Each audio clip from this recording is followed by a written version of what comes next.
Good evening বন্ধুরা, কেমন আছো তোমরা সবাই? আশা করছি তোমরা সকলে ভালো আছো। আমি ঋতু, আমার একটা নতুন ব্লগে তোমাদের সবাইকে স্বাগত জানাই। আজকে সন্ধ্যে থেকে ব্লগটা শুরু করলাম।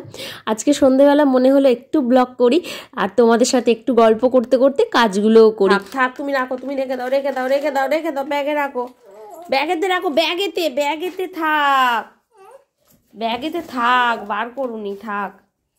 চলো। হ্যাঁ, হাতে কি পড়েছো সেটা দেখাও। এখানে এই দেখো, এই দেখো, ভালো করে হাই করো, ভালো করে, ভালো করে। এদিকে চেয়ে হাই বলো, হাই বলো, এদিকে বলো, ফোনে ফোনে হাই।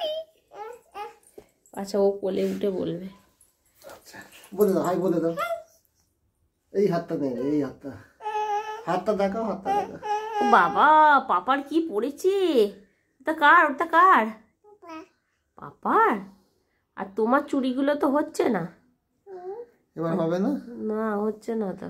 স্বরূপ যখনই অফিস থেকে ফেরে গাড়ির আওয়াজটা যাই পায়, অমনি বুকার না পাপা পাপা করে চিৎকার করতে থাকে, জানো তো। যতক্ষণ না ওকে কোলে নিয়ে নেয় ততক্ষণ ও চিৎকার করতেই থাকে, পাপা নাও, পাপা নাও। কোলে নিয়ে একটু আদর করলে তবে বুকানের শান্তি। সন্ধ্যাবেলা একটু পাঁপড় ভাজা খেতে ইচ্ছা করছিল, আর যাই বার করেছি দেখো পাঁপড়ের বক্সটা, কত রকমের পাঁপড় জমে গেছে সেটাই তোমাদের দেখাচ্ছি। আর এই রকম পাঁপড় খেতে আমরা সবাই খুব ভালোবাসি, আর এই পাঁপড়গুলো না আমাদের বাড়িতেই দিয়ে যায়। আর এই শীতকালে গরম গরম চা আর তার সাথে এরকম পাঁপড় ভাজা। আমি না এরকম পাঁপড় আমাদের মানে এইখান থেকেই কিনি, আমাদের বাড়িতেই দিতে আসে।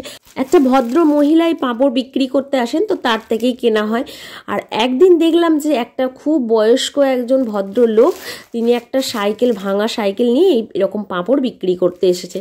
তো দেখে আমি কিনতে গেলাম। তো এই রকম মানুষদের থেকে না কিছু কিছু জিনিস কেনা খুব ভালো, জানো তো, তাদের খুব উপকার হয়। অনেক সময় আমরা কি করি যে বড় বড় শপিং মল থেকে বা বড় বড় দোকান থেকে জিনিস কেনা পছন্দ করি, কিন্তু দেখবে রাস্তাঘাটে এরকম যখন মানুষ দেখতে পাওয়া যায়, তাদের থেকে কিছু জিনিস কিনলে না তাদের খুব উপকার হয়, তাদের সংসারটা ঠিকঠাকভাবে চলে, আমার এটা মনে হয়। আর আমি না এরকম যখনই দেখতে পাই তখন যতটুকু আমার ক্ষমতা ততটুকু দিয়েই আমি কেনার চেষ্টা করি, যে কিছু তো অন্তত হেল্প হবে। কথা বলতে বলতে তার জ্যাকেটটার দিকে আমার হঠাৎই চোখ যায়, দেখি অনেক জায়গায় জ্যাকেটটা ছেঁড়া। এই ঠান্ডাতে বুঝতেই পারছো, একটা ছেঁড়া জ্যাকেট পরে ওই কটা পাঁপড় নিয়ে বিক্রি করতে বেরিয়েছে। এই ঠান্ডাতে ছেঁড়া জ্যাকেট পরা মানে বুঝতে পারছো যে তার কতটা কষ্ট হচ্ছে। তো তখনই আমার মনে হয়েছিল আমি তাকে একটা কিছু দিই, কিন্তু কি বলতো, আমরা যে জিনিসগুলো ব্যবহার করি না রেগুলার, সেইগুলো না আমাদের ওপরে রাখা থাকে, নিচে আমরা ফেলে রাখি না যেখানে সেখানে। তো সেই জন্য না আমি দিতে পারিনি সেদিনকে, স্বরূপ যেহেতু ছিল না, পাড়ার অসুবিধে, তো সেদিনকে সেই জন্য দিতে পারিনি। বলেছিলাম 2-3 দিন পর আমার সঙ্গে দেখা করবে না একবার, বলেও ছিল যে আচ্ছা ঠিক আছে আমি আসবো, এসে এইখানটা আমি ডাকবো তোমাকে। বেশ অনেকগুলো দিনই হয়ে গেল জানো তো, এখনো পর্যন্ত কিন্তু আসেনি। আর আমি 2-1 বার খোঁজ নিয়েছিলাম, কিন্তু দেখতেও পাইনি তাকে, আর কেউ দেখেওনি আমাদের এখানে, বললো।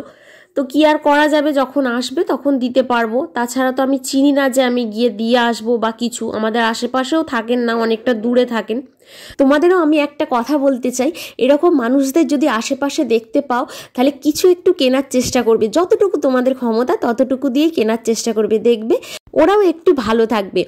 অনেক সময় অনেক জিনিস আমরা ব্যবহার করি না, আমরা তুলে তুলে রেখে দিই। যদি আমরা এরকম জিনিসগুলোকে কাউকে দিয়ে দিই এরকম মানুষ দেখে, তাহলে দেখবে জিনিসগুলো কাজেও লেগে যাবে আর তারাও ভালোভাবে বাঁচতে পারবে।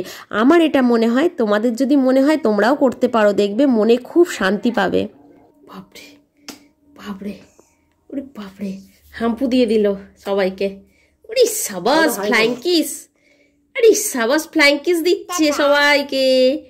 ওরে বাবারে, ওরে বাবারে, ওরে বাবারে, ওরে বাবারে, আবার হাই করে দাও। ওরে বাবারে, হাত নেড়ে হাই করে দাও, আর ডান হাতটা, এই হাতটা নাড়ো, এই হাতটা নেড়ে হাই, এইটা ভারী লাগছে, খুলে দাও, খুলে দাও ওটা। আজকে রাত্রিবেলা ডিম ভাজা করব আর রুটি করব, আর কিছুই করব না। আর শীতকাল যেহেতু, সেই জন্য সবজি দিয়ে ডিম ভাজা খেতে আমাদের খুব ভালো লাগে।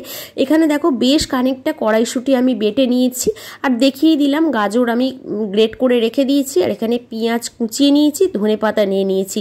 মানে এই সব দিয়েই আমি ডিমটাকে ভাজবো। শীতকালে না এরকম সবজি দিয়ে ডিম ভাজা খেতে খুব ভালো লাগে, আর কোনো কিছুরই দরকার পড়ে না। আর বাচ্চারা যেহেতু সবজি খুব একটা খেতে চায় না, সেই জন্য ডিমের সাথে এরকম সবজি দিয়ে দিলে বাচ্চাদের পেটে সবজিটাও যায় আর ডিমটাও যায়। খুব ভালো, এটা হেলদি একটা খাবার। তোমরাও এটা করে দেখতে পারো। অনেকেই করে না যে তা নয়। আমি কিভাবে করছি সেটাই তোমাদের দেখাচ্ছি। দেখো, অল্প করে নুন দিয়ে দিলাম আর দিয়ে দিচ্ছি অল্প করে চাট মশলা, তারপরে এক এক করে সবজি দিয়ে এটাকে ভাজবো। কেন জানি না আমার মনের মধ্যে সবসময় এটা চলতে থাকে যে আমি যদি এরকম মানুষদের পাশে সবসময় দাঁড়াতে পারি, তাহলে এর থেকে ভালো কাজ, এর থেকে বেশি আনন্দ হয়তো আর কিছুতেই পাবো না। কিন্তু সবসময় অনেকটা যে দিতে পারবো সেটাও হয় না। যতটুকু পারি ততটুকুই দেবার চেষ্টা করি, কিন্তু অনেকটা আবার কম দিয়ে ফেললে তখন আমার মনটা হয় যে এইটুখানি আমি হেল্প করতে পারলাম, এটা হয়তো কিছুই কাজে লাগবে না। তো অনেক কিছু করার ইচ্ছা আছে, অনেক কিছু চিন্তা ভাবনা মাথার মধ্যে চলতে থাকে এইসব মানুষদের নিয়ে, কিন্তু যতক্ষণ না নিজে কিছু করতে পারবো ততক্ষণ তো কিছু করা সম্ভব নয়, সেটা আমিও ভালো করে জানি। আর বাবানকে আমি না সব সময় বলি, বাবান তুই পড়াশোনা শিখছিস, নিজের পায়ে তো অবশ্যই দাঁড়াবি, তো তখন এরকম মানুষদের পাশে দাঁড়াতে কিন্তু ভুলবি না। আর মনে সবসময় করবি যে এরকম মানুষদের যদি একটু সাহায্য করতে পারিস সেটা কিন্তু ভগবানের আশীর্বাদ, তার মানে সেটা করার জন্যই তোকে ভগবান হয়তো পাঠিয়েছেন কিছু ভালো কাজ করার জন্য। তো এটা সবসময় আমি বাবানকে বলি আর বাবানকেও করানোর চেষ্টা করি। ছোট থেকে ওকে বলি বলে আর আমি এরকম কিছু কিছু কাজ করি বলে সেই জন্য ও দেখি এই কাজগুলো করে, ওর কাছে যতটুকু থাকে ও সেগুলো দিয়েই করে। আবার এসে মাঝে মধ্যে আমাকে বলে, মা জানো এই কাজটা আমি করেছি। তো আমার খুব ভালো লাগে এইরকম কাজ যখন বাবান করে। আমি ইউটিউবে না কিছু মানুষকে ফলো করি, তো তাদের আমার খুব ভালো লাগে, তাদের এই কাজগুলো আমার খুব ভালো লাগে। তারা কত মানুষের পাশে গিয়ে দাঁড়ায়, মানে যতটুকু তাদের সামর্থ্য তারা দিয়ে কাজগুলো করে।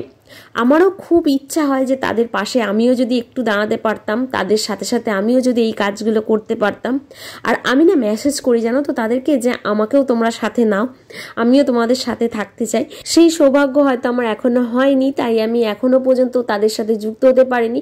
তো যদি আমার সেরকম সৌভাগ্য হয় তোমাদের অবশ্যই জানাবো, তোমাদের তো অবশ্যই বলবো যে আমি এই কাজটার সঙ্গে যুক্ত হয়েছি। খুব ইচ্ছা আছে এরকম কাজের সঙ্গে যুক্ত হওয়ার। আমার চোখে দেখা এরকমও কিছু মানুষ আছে যারা এরকম কাজের সাথে যুক্ত আছে, অথচ এরকম মানুষকে কিন্তু হেল্প করে না। তারা টাকাটা তুলে নেয়, তুলে নিয়ে কিন্তু নিজেদের শখ সাধ্যের জন্য কাজে লাগিয়ে দেয় টাকাটাকে। তারা কিন্তু এরকম মানুষদের পাশে কখনোই দাঁড়ায় না। এরকম মানুষগুলোর থেকে সবসময় দূরে থাকাটাই ভালো। আমরা অনেক সময় ঠকে যাই যে আমরা টাকাটা দিচ্ছি কাজে লাগানোর জন্য, যে কাউকে হেল্প করার জন্য, কিন্তু সেই টাকাটা যাচ্ছে তাদের। আর তারা কি করছে, সেই টাকা দিয়ে অপব্যবহার করছে, সেই টাকাটাকে ভালো কাজে লাগাচ্ছে না। গরিবদের দেবার নাম করে তারা নিজেদের বাড়ি গাড়ি সব করে নিচ্ছে, নিজেরা সুখ স্বাচ্ছন্দ্যে আছে। এটা তো একদমই উচিত নয়। এরকম মানুষ অনেক ঘুরছে আমাদের সমাজে, তাদের থেকে সবসময় দূরে থাকাই ভালো। এইসব মানুষগুলোকে আমার একদম ভালো লাগে না, যারা এরকম ঠকিয়ে বেড়ায়। আর দেখো এখানে ডিম ভাজা আমার মোটামুটি হয়ে গেছে, বাবানকে আমি দিয়ে দিয়েছি খেতে।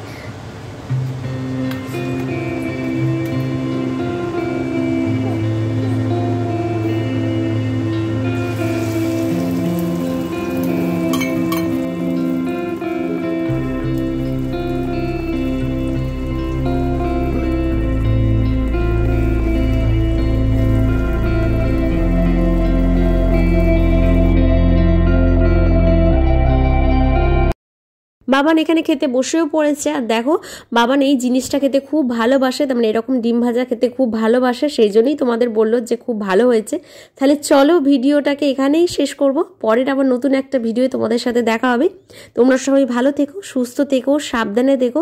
আজকের ব্লগটা কেমন লাগলো অবশ্যই জানিও। আর যদি এরকম আশেপাশে কোনো মানুষকে দেখতে পাও তোমরা অবশ্যই তার পাশে থেকো। যদি কিছু আমার ভুল হয়ে থাকে কথা বলার মধ্যে বা ভিডিওর মধ্যে সেটাও আমাকে জানিও। তাহলে চলো আজকের মতো টাটা।